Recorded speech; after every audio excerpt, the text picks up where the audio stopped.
see a mass of energy vibrating. Everything is made up of the exact same thing, whether it's your hand, whether it's the ocean, or whether it's a star. Everything is energy. And let me help you understand that just a little bit.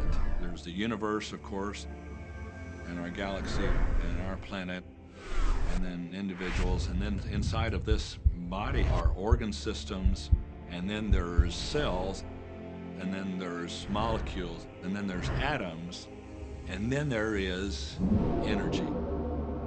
So there are a lot of levels to talk about something on, but everything in the universe is energy. I don't care what city you're living in, you've got enough power in your body, potential power, to illuminate the whole city for nearly a week. Most people define themselves by this finite body, but you're not a finite body. I mean, even under a microscope, you're an energy field. Well, what we know about energy is this. You go to a quantum physicist and you say, what creates the world? And he or she will say, energy.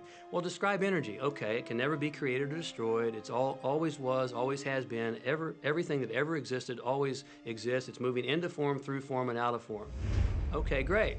You go to a theologian and you ask the question, what created the universe? And he or she will say, God. Okay, describe God. Always was and always has been, never can be created or destroyed, all that ever was, always will be, always moving into form, through form, and out of form. You see, it's the same description, just different terminology. And so if you think you're this meat suit running around, think again. You're a spiritual being. You're an energy field operating in a larger energy field. We're all connected. We just don't see it. There isn't an out there and an in here. Everything in the universe is connected. It's just one energy field. You are extensions of source energy, and you are here in these magnificent bodies, but your bodies have distracted you, for the most part, from who you really are. You are source energy. You are eternal beings. You are God force. You are that which you call God. Scripturally, we could say that we are the image and the likeness of God. We could say we are another way that the universe is becoming conscious of itself. We could say that we are the infinite field of unfolding possibility. All of that would be true. Every great tradition has told you that you were created in the image and the likeness of the creative source. That means that you have God potential and power to create your world, and you are. You are. And maybe you've created things to this point that are wonderful and worthy of you, and maybe you haven't. The question I'd ask you to consider is, do the results you have in your life, are they what you really want, and are they worthy of you? If they're not worthy of you, then when would now be the right time to change those? Because you have the power to do that. The power is under our control.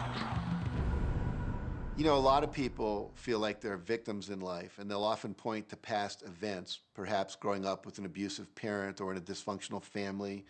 And I would add as a parenthesis here that most psychologists believe that about 85% of families are dysfunctional. So it's like all of a sudden you're not so unique. My parents were alcoholics, my dad abused me, my mother divorced him when I was 6. From the age of 13 to 18, I was involved in street gangs. I had a severe motorcycle accident. I was homeless at one point in Dallas. I lived in poverty for 15 years in Houston. When I was a child, I had learning difficulties, and I was considered learning disabled, and I was told I would never read, write, or communicate, never amount to anything, not go very far in life. I mean, that's almost everybody's story in some form or not. So that's just called so what. The real what is, what are you going to do now? What do you choose now? Because you can either keep focusing on that or you can focus on what you want. And when people start focusing on what they want, what they don't want falls away. And that part expands and the other part disappears. We are wanting you to come to the place where you're beginning to offer your thought deliberately, where you're guiding your thoughts on purpose, where you are the creator of your own experience because you are the manager of your own thoughts. The beautiful thing about the law of attraction is that you can begin where you are, and you can begin to think, real thinking, and you can begin to generate within yourself a feeling tone of harmony and happiness. The law will begin to respond to that. So now you start to have different beliefs, like there is more than enough in the universe. Or you have the belief that everything goes right for me. Or you have the belief that I'm not getting older, I'm getting younger. We can create it the way we want it by using the law of attraction. And you can break yourself free from your hereditary patterns, cultural codes, social beliefs, and prove once and for all that the power within you is greater than the power that's in the world.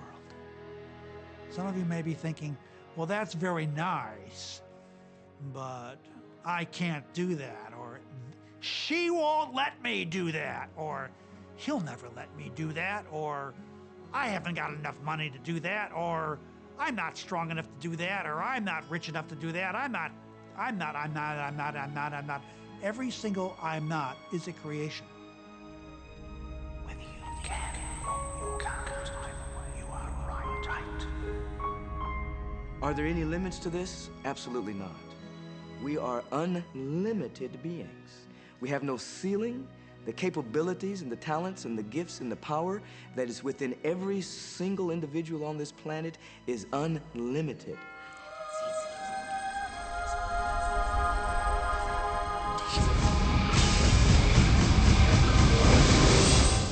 There is no blackboard in the sky on which God has written your purpose, your mission in life.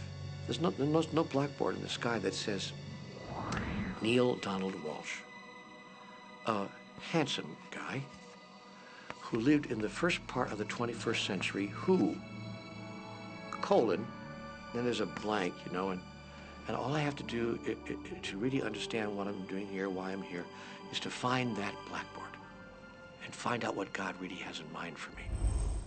But the blackboard doesn't exist. So your purpose is what you say it is. Your mission is the mission you give yourself. Your life will be what you create it as, and no one will stand in judgment of it now or ever. It took a lot of years for me to get this, because I grew up very much with this idea that, you know, there was something I was supposed to do, and if I wasn't doing it, I was like, God wouldn't be happy with me, you know? When I really got that my primary aim was to feel and experience joy, then I began to do only those things which brought me joy. We have a saying, you know, if it ain't fun, don't do it, you know?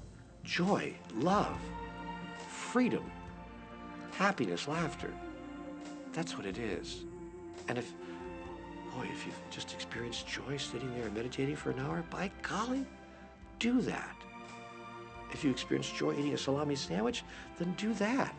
When I pet my cat, I'm in a state of joy. When I walk in nature, I'm in a state of joy. So I want to constantly put myself in that state. And when I do that, then all I have to do is have the intention of what I want, and what I want manifest. So inner happiness actually is the fuel of success. Anything that makes you feel good is always going to be drawing in more. You are listening to this right now. It's you that drew this into your life. It's your choice whether you want to take it and utilize it.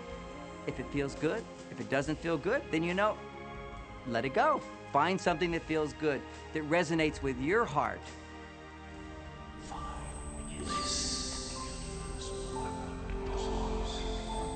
Joseph Campbell said, follow your bliss. We think those are the best words we have ever heard spoken from a human tongue. And if one could follow one's bliss, you would follow the trail to abundance and well-being on all subjects. Enjoy life with us, because life is phenomenal. It's a magnificent trip. You will live in a different reality, a different life, and people will look at you and say, what do you do different than me? Well, the only thing that is different is that you work with a secret. And then you can do and have and be things that people won't say that's impossible for you to do and have and be. We're really now moving into a new era. It's the era where the last frontier is not space, as Star Trek would say, but it's going to be mind. I see a future of unbounded potential, unbounded possibilities. Remember, we're using at most 5% of the potential of the human mind. 100% human potential is the result of proper education. So imagine a world where people were using their full mental and emotional potential. We could go anywhere. We could do anything, achieve anything. See yourself with the good that you desire. Every religious book tells us that. Every great book on philosophy, every great leader, all the avatars who have ever lived. Go back and study the wise ones. Many of them have been presented to you in this program. You know what? They all understood one thing. They understood the secret. Now you understand it. And the more you use it, the more you'll understand it. You may be feeling that it would be easier to be hearing these words if they had come to you the first day of your experience upon this earth. And if we were talking to you on your first day of physical life experience, we would say to you, welcome to planet Earth.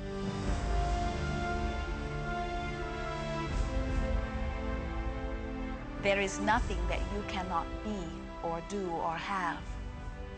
You are a magnificent creator, and you are here by your powerful and deliberate wanting to be here. Go forth, giving thought to what you are wanting, attracting life experience to help you decide what you want. And once you have decided, giving thought only unto that. Most of your time will be spent collecting data that will help you decide what it is you want. But your real work is to decide what you want and then to focus upon it. For it is through focusing upon what you want that you will attract it. That is the process of creating. I believe that you're great, that there's something magnificent about you. Regardless of what has happened to you in your life, regardless of how young or how old you think you might be, the moment you begin to think properly, there's something that is within you, there's power within you that's greater than the world, it will begin to emerge. It will take over your life. It will feed you. It will clothe you. It will guide you, protect you, direct you, sustain your very existence if you let it. Now that is what I know for sure.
About this.